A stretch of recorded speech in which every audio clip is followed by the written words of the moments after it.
Somewhere in Zimbabwe and somewhere between November of 2020 and March of 2023, a woman gives birth. But this room is not in an actual hospital. This room is a government hospital, the maternity wing. But outside the door and out of frame are correctional officers belonging to the Zimbabwean prison service. They are not here to protect the mother. They are here because they have to make sure that she does not leave. This is because this woman that is giving birth is on remand. She is actually awaiting trial at the High Court of Zimbabwe, and she's being charged with one of the worst crimes that a human being can ever be accused of: murder.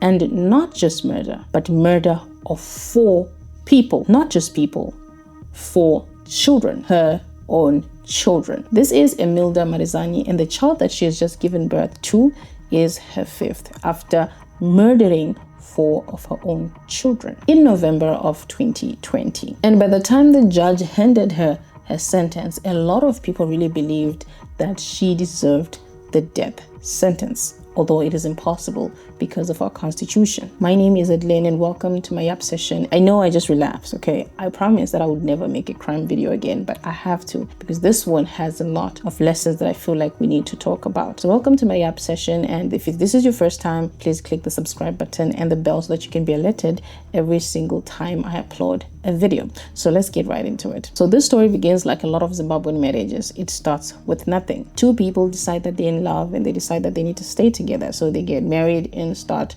afresh with literally nothing to their name. By her own account, the first few years of their marriage was very happy. She was very content. She was treated well. She was loved. She was cared for, and she was protected by her husband. Imelda was married to Lamek Brande, and he was a shop owner at Churumanzi Shopping Center, and he was 43 years old. She was only 29, so she was 14 years younger than him. It is unclear if he was married before her, but I actually think that maybe she could have been the second wife. They had had 4 daughters in 9 years, and that's a lot. And by 2020, they had built something that a lot of Zimbabweans can only hope and dream for. They had a 10-roomed house in Highview suburb in Chivu in central Zimbabwe. And they even had a 2-roomed cottage that they had put tenants for extra income. They even had a Honda Fit and a second residential stand, which they planned to build just a few years later. But something began to change. As soon as they started amassing wealth through the shop, Lamek became unfaithful. This is a pattern that is very relatable. 2 people start with nothing, but as soon as one becomes wealthy, they decide that they need to go out of the relationship, and then the other one finds out, and then they file for divorce, and the relationship is literally ruined. So by the late 2010s, she reported that he became very violent towards her, and he began to cheat on her with multiple women. And apparently he told her that he was only doing this because she was only giving him daughters and he wanted a son.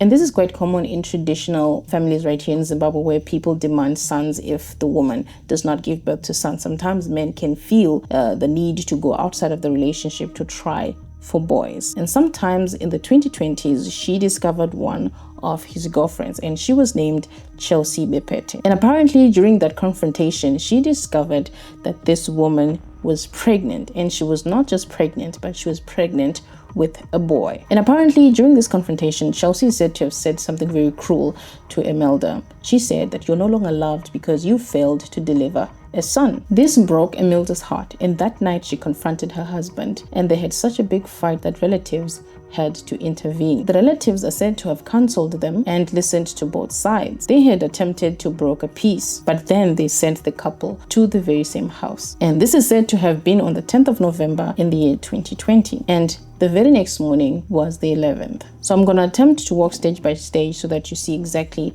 what happened in this particular case. At an unspecified time that morning, Lamek Brande gets dressed, leaves the house, and drives to his grocery shop at Churumanzi Shopping Center. So this is what he does every single day. So this is quite routine for him. But the wife is supposed to also go to the same shop because she helps out at the shop. But on this particular day, she does not do that. She stayed in the house with her 4 girls. It's unclear at what time, but something probably snaps in her, and she decides to lock the doors from the inside and traps the kids kids inside. She then takes a quantity of red poison in pill form. She prepares 4 cups of liquid. She laces it with this red poison, and lastly, she instructed her children to drink it. After poisoning her kids, she tells them to go to bed as she prepares one for herself, hoping that they'll all die. She then waits, but she does not fall asleep, knowing exactly what she'd done, and she feels like the poison is not working fast enough, so she takes matters into her own hands. She fears that one or some of her kids may survive and believes that they will not have anyone taking care of them, so she goes to the kitchen and grabs a kitchen knife. She then ties 2 of her eldest daughter's legs together with a rope and slits their throats. One by one, she made sure that they had all lost their lives before she set the house on fire. She then collects the funeral policy papers that she had taken out for all of her children, and she takes them with her. She locks the door with a padlock and leaves the house. So some of the neighbors then see smoke emanating from the house, and they decide to come and check it out, and they meet her by the gate, and she says that all is well, and this surprises them because she was so calm. After this, she then handed herself over at Chivu police station and told them exactly what she had done. She then also tells the police officer that she had ingested red poison herself, and then they rush her to the hospital to try and neutralize the poison before it kills her. She then recovered in hospital and was taken straight into remand prison. She was obviously denied bail because of the severity of her crime, and she was made to sit for 28 months in remand prison while waiting for her trial. 2 years after the fire, in November of 2022, she appeared before Justice Munamato Mutebedzi in the High Court of Zimbabwe, sitting in Harare. Her lawyers built an entire defense around the fact that she was not well when she did this. She was not mentally stable when she decided to take the lives of her 4 children. She was pleading diminished responsibility, and the lawyers argued that she was going through psychosis because of what the husband had been doing. Her mother and her maternal aunt took to her defense, claiming that she had been a loving mother, she had been a caring mother, she had been a present mother, and that her family had a long history of mental illness. So they believed that she was mentally ill when she committed this gruesome murder. When she took the stand, she claimed that the only reason why she had killed 4 of her girls was because she did not want her children to suffer and grow up miserably without her, because she had already taken red poison to die. She told the court that she had killed them out of love, to spare them and to protect them from their future stepmother, because she believed that her husband would soon remarry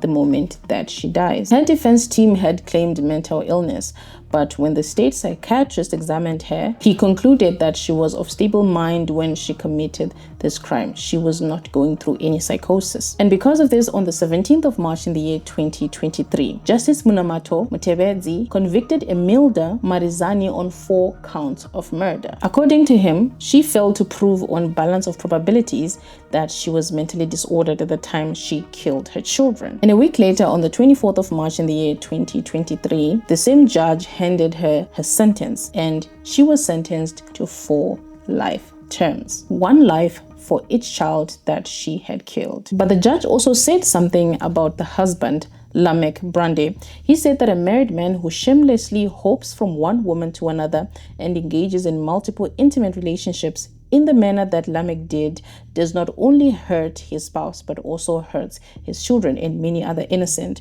third parties who become collateral damage in those promiscuity escapades. So obviously Lamek is not to blame for how his wife acted, but his actions created the atmosphere that made his wife to do this type of crime. There are so many layers to the story that we can talk about. We can talk about the fact that she felt inferior because she had no son, probably had those 5 pregnancies because she was looking for a boy child. And this is something that we need to address in our society. We need to start treating girls the same way we treat boys. Parents need to recognize that a girl child is equivalent to a boy child. Number 2, we must also acknowledge that blatant promiscuity in marriages should end.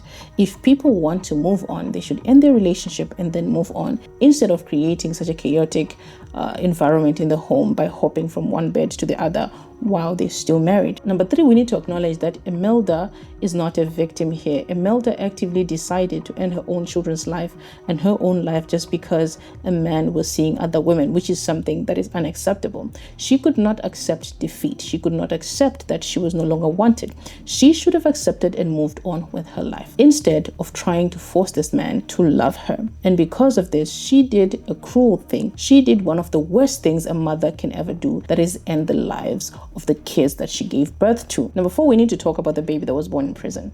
How is that baby going to rationalize that their mother was a serial killer? Their mother decided to end the lives of 4 of that baby's siblings. They're probably going to grow up very traumatized and have a mother wound just because of the actions of the mother. Number 5, I really think that Imelda did this not to save her children, not to protect them like she said, but I think that she did this to try and punish her husband for his infidelity and promiscuity. I think that she believed that he would only regret if his kids died and she also died as well.